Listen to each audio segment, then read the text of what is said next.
Hello, I'm Blair Berczyk from Group 13, and our business that we picked is the Beer Hero, the empty can stacker. So let's get to it. Overview.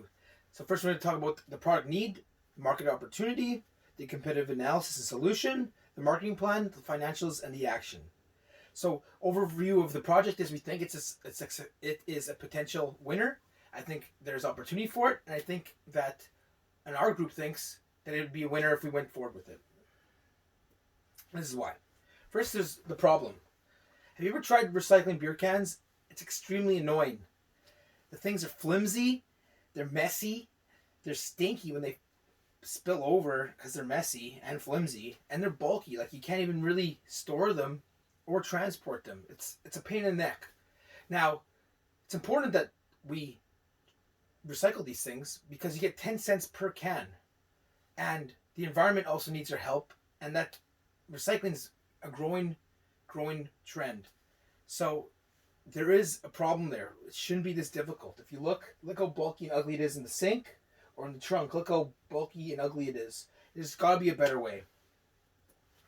Here's a picture of a guy at the beer vendor on a Saturday afternoon, bent over, hands in the garbage almost. It looks like it's an ugly process. It looks very time consuming and very annoying.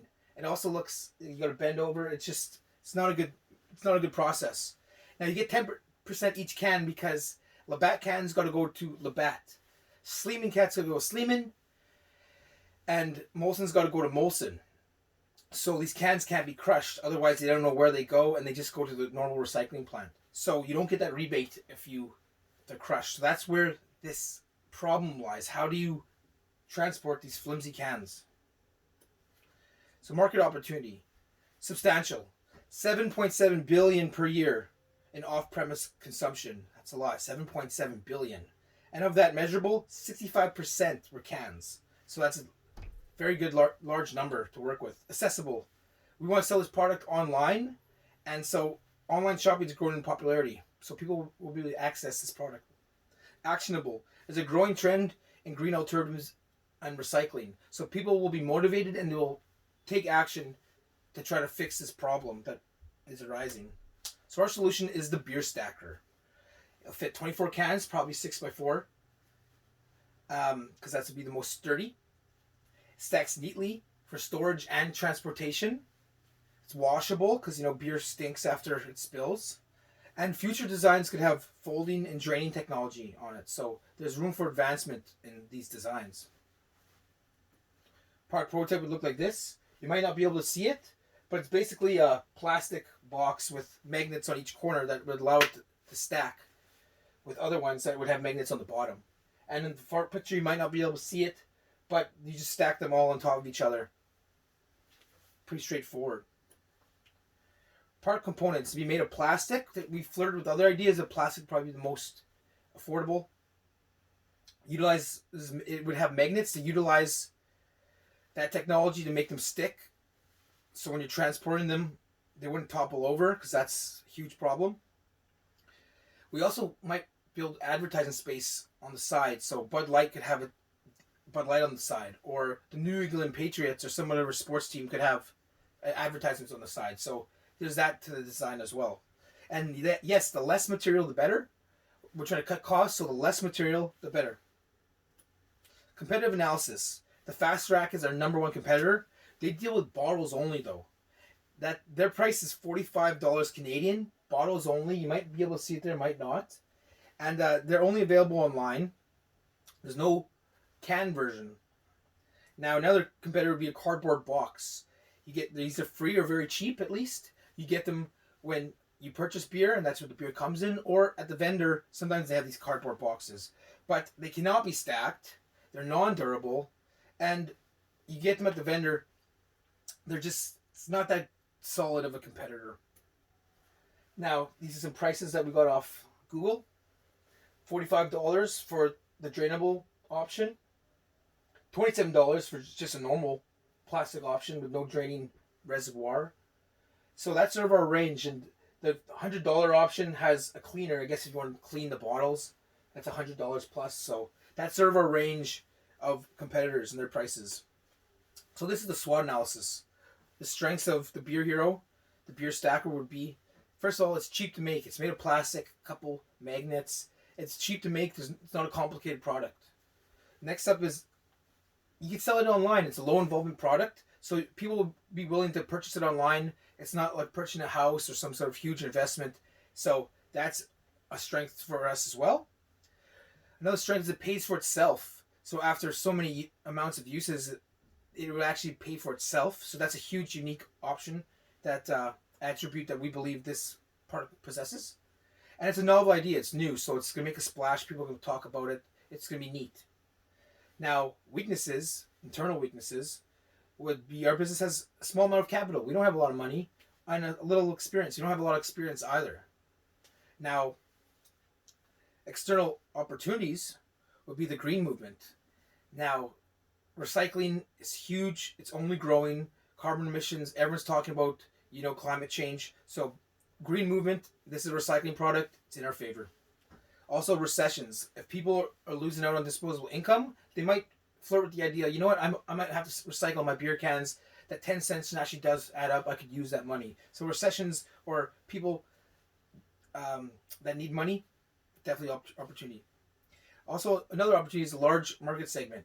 So the potential market is huge. Like I said earlier, 7.7 billion on off-premise beer consumption, and 65% of that is cans. So there's a huge market to tap into, and there's very few competitors. There's not that many competitors at all. So that's an opportunity as well. An external threat would be regional regulations. So if those cans are allowed to be squished into nothing and thrown into a garbage bag, that goes against us and our product. Copycat competitors. So these big companies might try to copy us. They have a lot of money and they see this product, they might try to copy us. So that's a threat. And also, an external threat would be prohibition. So if there's no more drinking allowed, no more beer drinking allowed, then this product becomes sort of useless. Benefit segmentation. So these are the benefits that segments that we came up with. There's 4 of them. First would be the economic recycler. So they're motivated by saving money. That's why they buy this product. It's because they want to save money. And that's the number one driving force in their motive. Next, it would be the party king. So someone who wishes to capitalize on large gatherings. So say barbecues or socials. They have all these beer cans. What do you do with them? Do you throw them in the garbage? You're literally throwing away money at that point. So you might as well have a way to recycle them, and you make money on the recycling and the cleanup of a party. So that's definitely a benefit segment as well. There's the environmental recycler, so motivated by saving the planet. There's the clean freak who values order and keeping things organized. So all these customers would love to use our product. The target customer would be male, 23 to 65. Anything under 23, they might be a little too young, too irresponsible to recycle. Canadian, and we listed these cities: Winnipeg, Edmonton, Hamilton, more blue-collar cities, but Calgary, Vancouver, they also could be an option as well. All of Canada, we wouldn't discriminate. All of Canada could be potential customers. And the psychographics of these customers would be outdoorsmen, sports fans, rock and roll fans, hipsters, people who like to drink beer and also wouldn't be embarrassed to be caught recycling. So that's sort of who we'd say our target market would be.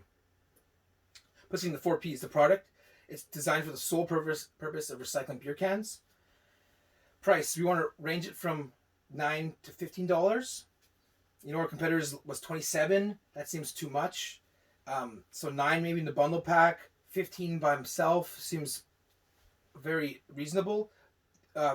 If these customers are buying this product, they don't want it to have too expensive because they're recycling in the first place. They're sort of price sensitive. But it can't be too cheap as well because we need good contribution margins.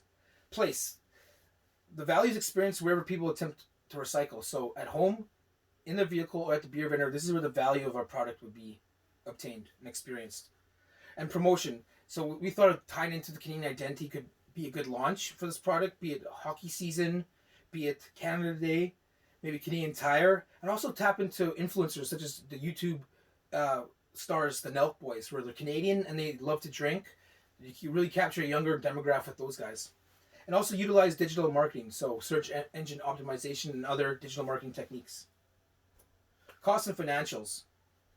So Fixed costs would include the prototype, would be around $10,000 to get that going. A patent, if we choose to go that route. Other route would be first mover advantage and just no patent and let our competitors try to copy us, but we have the first mover advantage with top of mind advantage. But probably go with the patent, that'd be $10,000 as well. Digital marketing and Amazon plan, all the fixed costs come up to around $23,000. The variable costs, plastic, we ballparked it around $3.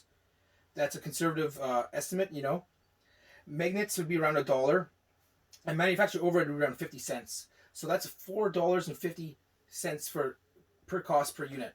So if you do the break even formula at $12.50 price, we'd have to sell roughly 3,000 units, 2,875. So 3,000 units, which seems pretty possible to break even throughout Canada.